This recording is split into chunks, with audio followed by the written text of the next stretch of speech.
A modern U.S. Navy destroyer is built to see almost everything. Aircraft on radar, missiles on approach, satellites overhead, drones near the horizon, ships moving hundreds of miles away. But in the Strait of Hormuz, one of the most advanced warships in the world can still face a very old problem. It may not know what is underneath it, not because the crew is untrained, not because the ship is weak, and not because the Navy has no technology. The problem is the environment. The water is shallow, the bottom is messy, the traffic is crowded, the coastline is close, and sound does not behave the way it does in the deep ocean. That is exactly where Iran's mini-submarines become dangerous. They are not giant nuclear submarines. They are not designed to cross oceans. They are not built to fight the U.S. Navy in a fair battle. They are small, quiet, cheap compared to the ships they threaten, and designed for one specific mission: create uncertainty. Because in a choke point like Hormuz, uncertainty can be enough. A submarine does not have to fire a torpedo to change the behavior of a fleet. It only has to make a commander ask one question: can I prove this route is safe? If the answer is no, everything slows down. Tankers wait. Escort ships spread out. Helicopters launch.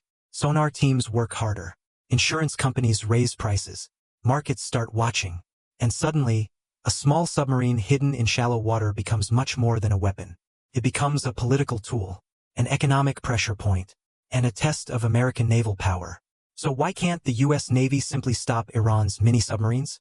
To answer that, we have to understand the battlefield. Because the Strait of Hormuz is not just water. It is a trap built by geography. The Strait of Hormuz is one of the most important maritime choke points on Earth. It connects the Persian Gulf to the Gulf of Oman. To the north is Iran. To the south are Oman and the United Arab Emirates. Through this narrow passage move oil tankers, LNG carriers, cargo ships, naval patrols, fishing boats, and commercial traffic from some of the most important energy producers in the world. This is not an empty blue ocean. It is a crowded hallway. And in a hallway, even a small obstacle can stop something much larger. That is why Iran has spent decades building a military strategy around the geography of the Gulf. Iran does not need to defeat the U.S. Navy ship for ship. Cannot match America's aircraft carriers. Cannot match America's destroyer fleet. It cannot match America's global network of bases, satellites, submarines, and aircraft. So Iran does not try to fight that kind of war. Instead, Iran focuses on making the Gulf dangerous to enter. This strategy is called sea denial. Sea control means, I control this water. Sea denial means, maybe I do not control it, but I can make it painful for you to use. That is a very different kind of naval power. Iran's sea denial system has several layers. Naval mines can threaten shipping lanes. Fast boats can rush close to larger ships. Drones can watch, harass, or distract. Coastal missiles can threaten from land. And mini-submarines can hide below the surface. Each layer creates a different problem. The mine creates fear of the route. The missile creates fear of the shore. The fast boat creates fear of close contact. The drone creates fear of surveillance. The submarine creates fear of the unseen. And in naval warfare, the unseen threat is often the hardest to manage. Why mini-submarines matter. At first glance, Iran's mini-submarines do not look like something that should worry a superpower. They are small diesel-electric submarines built for coastal waters. They carry limited crews. They have limited endurance. They cannot operate like American nuclear submarines. They are not designed for blue water dominance. But that is the wrong way to judge them. A weapon should be judged by the job it was built to do. Iran's mini-submarines are not built to dominate the Atlantic. They are built to hide near Iran's own coast. They are built to wait inside shallow water. They are built to operate near shipping lanes. They are built to create doubt in a place where ships cannot easily avoid them. That is what makes them useful. Imagine a highway that every truck must use. Now imagine someone does not need to block the entire highway. They only need to make drivers believe there might be a hidden danger somewhere ahead. Traffic slows. Some drivers stop. Police are called. The route becomes expensive. The delay spreads far beyond the danger itself. That is how sea denial works in a choke point. Iran's mini-submarines do not need to destroy the U.S. Navy. They only need to make the U.S. Navy operate differently. More slowly, more carefully, more expensively, with more political risk. And that is already a strategic effect. The main problem, the U.S. Navy is extremely powerful. But power at sea depends on information. You need to know where the threat is. You need to know what it is doing. You need to know whether it is real or a false signal. And you need to know all of this fast enough to act. That is where shallow water becomes a nightmare. In deep ocean, anti-submarine warfare is difficult, but the environment is cleaner. There is more space.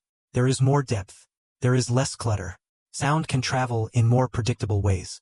But Hormuz is different. The water is shallow. The seabed is close. The coastline is near. There are ships everywhere. There may be pipelines, wreckage, fishing activity, natural noise, and commercial traffic. Sonar works by using sound. A ship can listen passively for noise, or send out a sound pulse and wait for the echo. But in shallow water, that sound does not simply travel out, hit a submarine, and return cleanly. It bounces. It hits the seabed. It reflects off the surface. It strikes rocks, pipes, wrecks, ship hulls, and marine life. It mixes with engine noise, propellers, waves, and traffic. By the time the signal comes back, the sonar operator may not see a clean picture. He may see confusion. And inside that confusion, a small submarine may be hiding. This is the core problem. The U.S. Navy may have advanced sensors, but the water can still turn those sensors into a puzzle. Why small diesel-electric submarines are hard to find. Now we need to talk about diesel-electric submarines. A diesel-electric submarine has two basic modes. When it uses its diesel engine, it is easier to detect. The engine makes noise, creates vibration. It may need to come closer to the surface to recharge batteries. But when the submarine switches to battery power, everything changes. The boat becomes much quieter, can move slowly, can reduce its sound signature, can sit near the bottom, can wait. For a submarine hunter, that is a serious problem. A loud target is easier to track. A moving target is easier to classify. A large target is easier to separate from the background. But a small, quiet, slow-moving submarine in shallow water is one of the hardest targets in naval warfare. It may not sound like a dramatic threat, but that is the point. It does not announce itself. It becomes part of the noise. A destroyer might hear something. But what is it? A submarine? A fishing boat? A seabed feature? A wreck? A false contact? A reflection from another ship? Every answer creates a different decision. And in Hormuz, decisions must be made quickly. The destroyer's dilemma. A U.S. destroyer is not just hunting submarines. It has many jobs at once. It must watch the air for drones and missiles. It must monitor surface contacts. It must protect tankers. It must communicate with aircraft and other ships. It must watch the coastline. It must manage electronic signals. And it must listen underwater. This is a lot for one ship. Now imagine the sonar team reports a possible contact. Not a confirmed submarine. Possible contact. The commander has choices. He can slow down. He can change course. He can launch a helicopter. He can warn nearby ships. He can request more assets. He can treat the contact as dangerous. Or he can decide it is probably nothing. Every option has a cost. If he reacts to every possible contact, the mission slows down. The ship becomes predictable. The crew becomes tired. The escort pattern becomes complicated. But if he ignores the wrong contact, the consequences could be severe. That is the dilemma Iran wants to create. The mini-submarine does not have to beat the destroyer in a direct fight. It only has to make the destroyer uncertain. And uncertainty consumes time, attention, fuel, aircraft hours, and political confidence. The value problem. There is also a cost problem. A mini-submarine is far cheaper than a modern destroyer. But the submarine does not need to be equal in value to matter. A cheap weapon can threaten an expensive platform if the expensive platform cannot safely ignore it. That is asymmetric warfare. A torpedo does not care how advanced a radar system is. A mine does not care how expensive a ship is. A hidden submarine does not care how impressive a fleet looks on paper. The question is not, which side has the better navy? The question is, can the weaker side create enough risk to change the stronger side's behavior? In Hormuz, the answer may be yes, because the targets are valuable. A U.S. destroyer represents military power, crew lives, national prestige, and political consequences. An oil tanker represents cargo, insurance, energy supply, and market confidence. A single incident can become a global event. That means even a small threat can have a large effect. This is why mini-submarines matter. Not because they are unstoppable, but because they are difficult enough to create doubt. The threat stack. Mini-submarines are not operating in isolation. They are part of a larger system. This is what makes the problem more dangerous. If the only threat were submarines, the U.S. Navy could focus more attention underwater.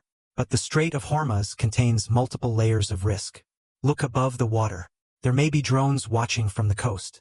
There may be fast boats moving near shipping lanes. There may be commercial vessels creating clutter. There may be missiles hidden inland. There may be radar sites tracking movement. Now look below the water. There may be mines. There may be submarines. There may be underwater clutter that looks like something dangerous. A commander must think in every direction at once. Down. Toward the shore. Toward the traffic lane. Toward the political consequences. This is not a clean naval duel. It is a layered pressure system. And the more layers there are, the more likely mistakes become. One false contact can trigger a helicopter launch. One drone can distract radar teams. One fast boat can pull attention to the surface. One possible mine can slow a convoy. One hidden submarine can make every route feel unsafe. This is how a weaker navy can make a stronger navy work harder. Political tension. Now zoom out from the ships. The military problem quickly becomes a political problem. The United States wants the Strait of Hormuz open. Gulf states want exports to continue. Energy importers want stable supply. Shipping companies want predictable routes. Insurance companies want lower risk. Iran wants leverage. That is the political battlefield. If Iran can make the strait feel unsafe, it gains pressure without needing to win a classic war. If the U.S. responds too softly, allies may question American protection. If the U.S. responds too aggressively, the crisis could escalate. If shipping slows, markets react. If a ship is damaged, governments demand action. If a submarine is detected but not destroyed, the uncertainty continues. If a submarine is attacked by mistake, the crisis may grow. This is why the situation is so dangerous. The military question is technical. Can the U.S. Navy find the mini-submarines?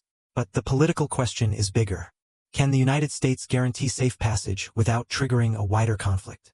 That is much harder, because guarantee is a very strong word. Reducing risk is possible. Guaranteeing safety in a shallow, crowded, contested choke point is another thing entirely. The hidden risk. The obvious risk is an attack. Torpedo launch. A missile fired from near the surface. A ship damaged in the channel. But the hidden risk may be confusion. Modern crises often escalate through uncertainty. Imagine this sequence. A sonar operator detects something strange. The signal disappears. Then it returns. A helicopter lifts off.